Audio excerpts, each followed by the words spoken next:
I want to welcome you back to Thrive in the Word. Now, we're continuing our study of 2 Peter, and we need to go back to the second chapter, verse number 18, in order to really understand what Peter's saying. Now, let me just say this. It's very important that you study the Word of God in its context. And that's why we're going back in kind of a review of what Peter has been saying about these false prophets and about these false teachers.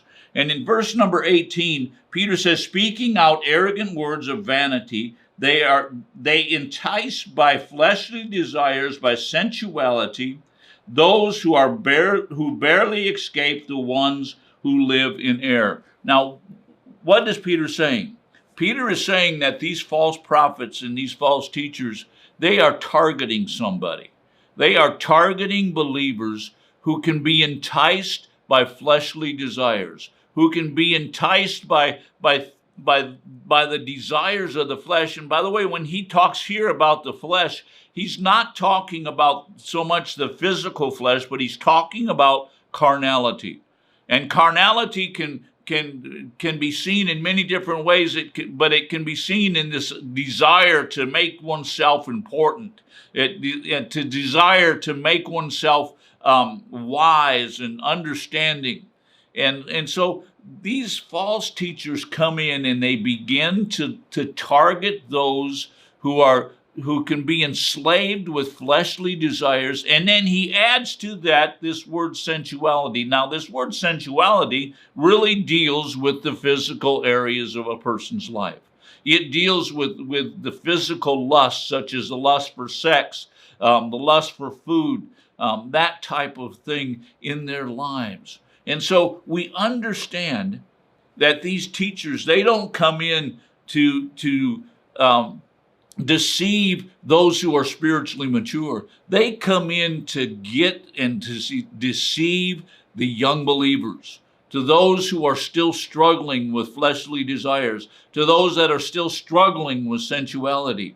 And so as a pastor, here is Peter, and he's warning these people. He's doing his pastoral duty by warning these people that these guys are wolves and they're targeting the young sheep of the flock. They're targeting those who are still young in their faith. And brothers and sisters, let me say this to you. We who have been walking with the Lord for a long time, we need to take up the role as being a guardian for those who are young. We need to be discipling them and teaching them in the way of the Word of God. But we also need to be people who will say to them, you know what? What that person is saying is wrong. It's wrong. It's meant to deceive you. It's meant to make you ineffective. It's meant to give you some outward evidence but there's nothing on the inside. That's what Peter is talking about here.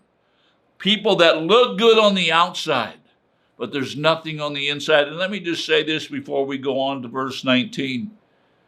There's a lot of that going on in the church today. A lot of people standing up and they're on the outside, they look so good.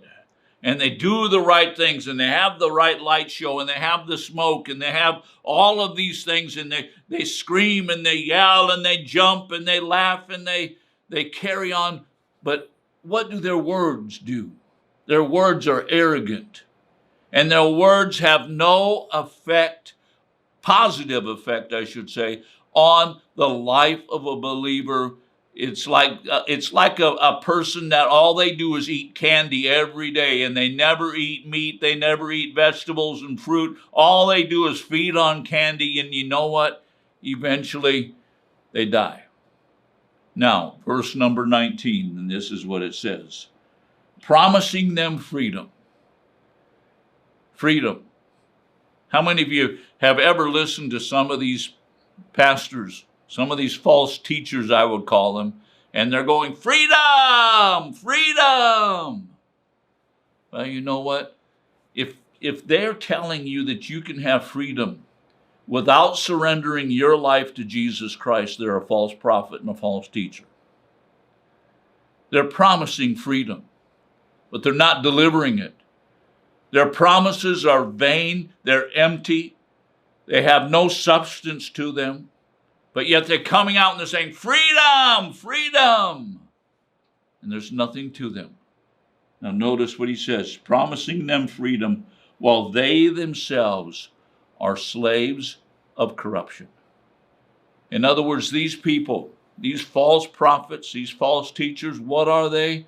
They are slaves of corruption. They are enslaved to corruption. They're saying freedom, freedom, freedom on one side, but then they themselves are actually slaves. And they're slaves to something that Peter calls corruption. How many of you realize that corruption is something that starts and it continues on? If you live in West Michigan, one of the things that happens is we have a lot of salt placed on our roads, and rust starts in our vehicles. And you know what? If you don't cut out the rust, you know what it's going to do? It's just going to continue to grow and to grow and to grow. And that's what Peter is talking about. These people are slaves to corruption. They are bound by it, and they're going to continue to be corrupt. They're going to continue in their corruption unless something happens in their life in which that corruption is completely cut out. Now let's go back to verse number 19. For by what a man is overcome, by this he is enslaved. Now these men, these women who are false prophets and false teachers, what's their problem? They've been overcome by false prophets and false teachers. They've been overcome by teaching that's not solid. You see, some people get this idea, well, that's false teaching, it doesn't hurt. You know what? False teaching will destroy. And if you don't deal with the false teaching that's trying to come into your life, this false teaching that makes you feel good, that says, well, I can give in to these desires, these sensual desires, or these carnal desires. It's okay. You know what? That type of teaching will destroy your life. And it says, for by what a man is overcome. You see, these false teachers have been overcome by these desires, by these carnal desires, but they've been overcome by sensuality. And he says, by this he is enslaved. He's not free. They're calling out and saying, freedom, freedom, freedom. But they themselves are not free. I hope that you've enjoyed this. I hope this has helped you. You know, if you enjoyed it, I'm glad you enjoyed it. But you know what? I wish even more so that it helps you, that it straightens you out, that it helps you to understand what's going on and what's happening with these false prophets and these false teachers. Our prayer is that God will bless you, but that he will open your eyes, that you will receive the light of the gospel so that you can stand in this evil day.